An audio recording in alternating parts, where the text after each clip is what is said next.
Bonjour à tous, ici le professeur Daniel Marcelli, président de la Société française de psychiatrie de l'enfant et de l'adolescent. Nous sommes de plus en plus souvent attirés et sollicités par des parents dont les enfants ont des symptômes d'allure autistique. Bien sûr, il y a quelques autistes entre guillemets vrais, mais il y a aussi un certain nombre d'enfants qui sont des enfants constamment installés devant des écrans. Des smartphones, des tablettes, de la télévision, Internet, etc.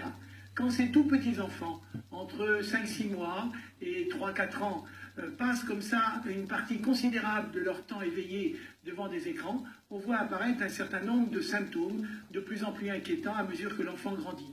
Ces symptômes, ce sont d'abord des troubles de l'attention, extrêmement importants, avec une hyperattention devant l'écran, mais dès que l'écran est retiré, ces enfants papillonnent, vont de droite à gauche, sont instables, sont incapables de fixer leur attention sur un objet, je dirais, moins stimulant que les écrans.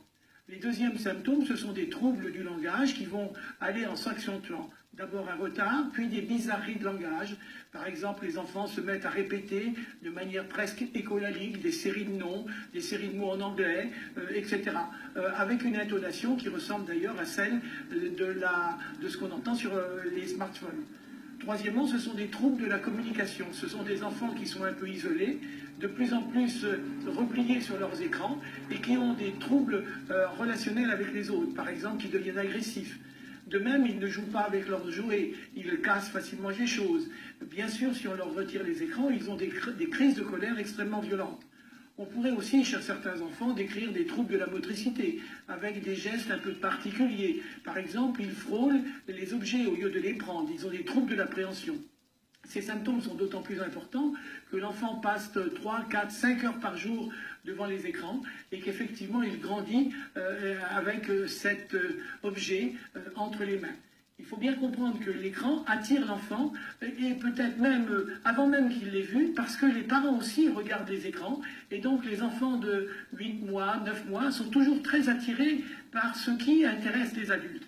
Ensuite, les écrans créent quelque chose que j'ai appelé une perturbation environnementale, une perturbation développementale, parce que ces écrans ne sont pas synchronisés avec l'enfant.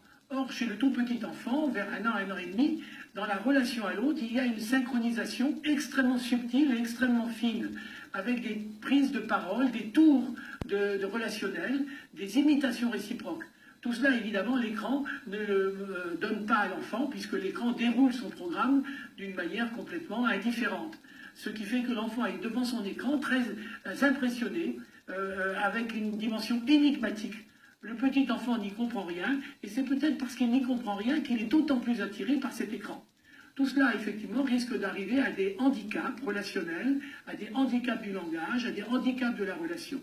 C'est la raison pour laquelle, dès que ces symptômes apparaissent quand un enfant est souvent devant un écran, il faut immédiatement, mais immédiatement, lui supprimer tous les écrans.